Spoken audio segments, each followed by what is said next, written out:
So you saw that video we showed you just a little while ago, two of them actually, people storming the Capitol in Michigan, and people having a funeral in defiance of the gatherings rules that have been set up in New York. So we ask the question now with these types of things, and by the way, both situations got kind of ugly there when the police had to move in. What is going on? Is there a general sense of frustration in the United States? And is it, as much of anything else, just psychological? I mean, almost to be expected, given what we're living through right now.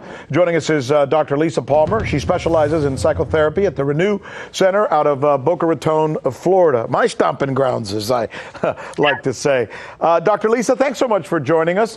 What is your take as you watch those videos? Are you looking at that and thinking, you know, there can't help but be some frustrations amongst Americans right now? There absolutely is frustration. There's no question about it, Rick. We have two big problems, the economy being one of them. As you know, over 30 million Americans applied for unemployment. Mm-hmm. So they're really feeling the weight of that, and the pressure, the financial strain is causing a lot of trauma for people.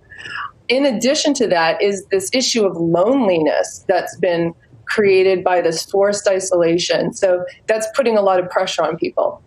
But I imagine there's a difference between the loneliness that someone feels who's getting their full paycheck while sitting there watching Netflix all the time and maybe complains because their backyard isn't big enough, and what's really being felt by those who don't have work, have lost their jobs, aren't sure they're ever going to be able to work again, and are wondering how the hell they're going to be able to feed their kids in the future.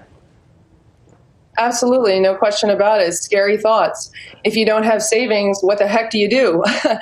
You might end up homeless. That's a reality for a lot of Americans who are wondering if they can work, if they're going to be hired, if they can go back to their jobs, if their current jobs are going to let them go, and for how long that's going to last. I know that I've had a couple of friends that had to take pay cuts, and they're worried about that.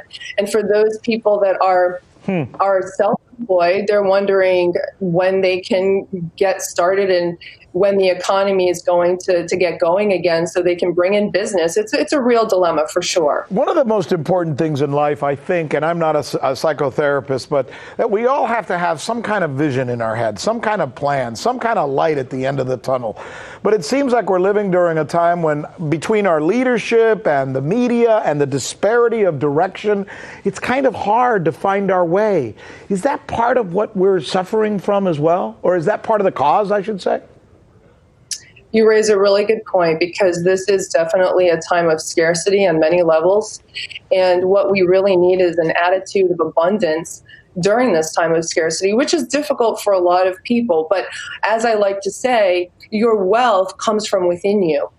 So we can utilize this time to align with faith, hope, and love, and really try to utilize our resources and our friendships and our support systems to grow within ourselves and build our skills so that when the economy gets bustling again, we can bring a stronger, greater version of ourselves and make things happen. But we definitely have to have an attitude of abundance to be able to get through these tough times. When do you know when you probably should pick up the phone and call a therapist because you're kind of getting over the edge? Is there and we're down to 20 seconds, but is there a critical moment for most Americans who may be listening now? Absolutely. I think that if you're having a lot of difficulty sleeping, insomnia, you're turning to negative ways of coping, alcohol, drug abuse, it's definitely time to pick up the phone and to get help. And now is the time to do it, because there's a lot of mental health providers that are doing telehealth. And so it's a really good time to take advantage of that opportunity. Dr. Lisa Palmer from Boca, as we say down there in Florida. Thank you, doctor. We certainly appreciate your time. Great to be on your show. Today, there are more questions